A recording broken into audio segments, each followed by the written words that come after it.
Can I start, ladies and gentlemen, by first of all saying this is a very humbling experience to come into a hall like this and see so many people dedicated to the whole process of democracy in our world.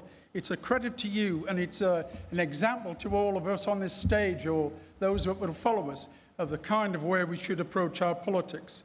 Can I firstly pay tribute to Madam Rajvi for the absolutely tireless work she does night and day in trying to promote freedom for your country. It's tireless, and it's a credit to the whole of the democratic process.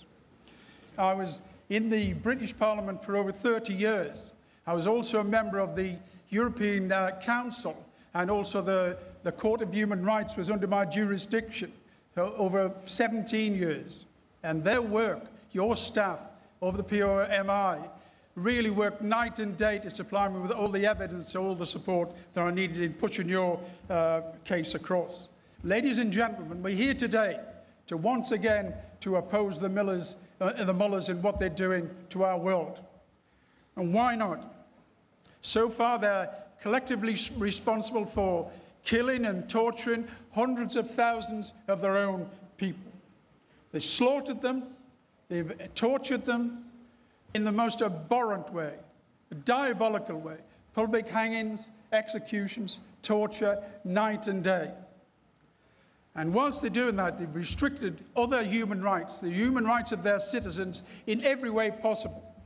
The whole of the population of Iran living night and day under tyranny and dictatorship. Next, wherever they had to, they've ignored the whole of the guidelines printed down in the Geneva Convention.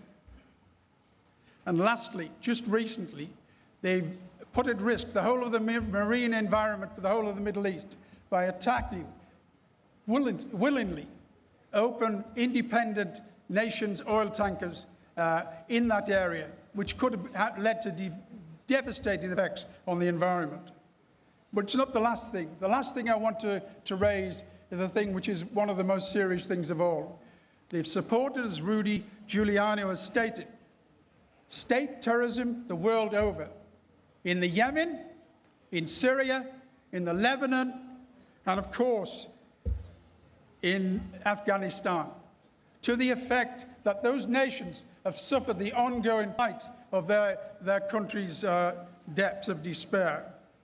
Yet we see governments throughout the world, in particularly from Europe, who stand idly by and say nothing, but instead argue for appeasement, policies of appeasement, policies that won't work and haven't worked. Is there any sense in doing that, in giving more and more power to the devastating role that these mullahs have played in the world of politics, particularly in this side of the world? Why have they done it? Are they insane? Perhaps. Are they acting in their own selfish interests on trade and defense? Definitely. There's no doubt whatsoever about that. But the thing is, it's very dangerous indeed for the forward nature of the future of the world. They're also pushing quite clearly in support of them to develop their nuclear capacity. That is sheer madness, and we must do everything in our power to stop it in the way forward. So what's to be done instead?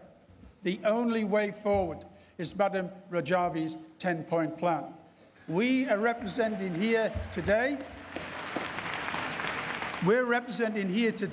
nations that have all of them into our constitutions. It's imperative that we don't turn away or stand aside the process of democracy in Iran. It's essential to the freedom of our world. Has appeasement worked before with all the countries in the world who've shown it towards Iran?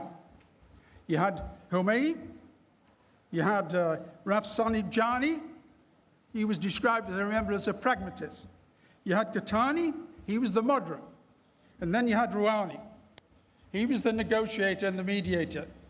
And yet during that period of time, hundreds of thousands of citizens of Iran were tortured, butchered, burdened and slaughtered.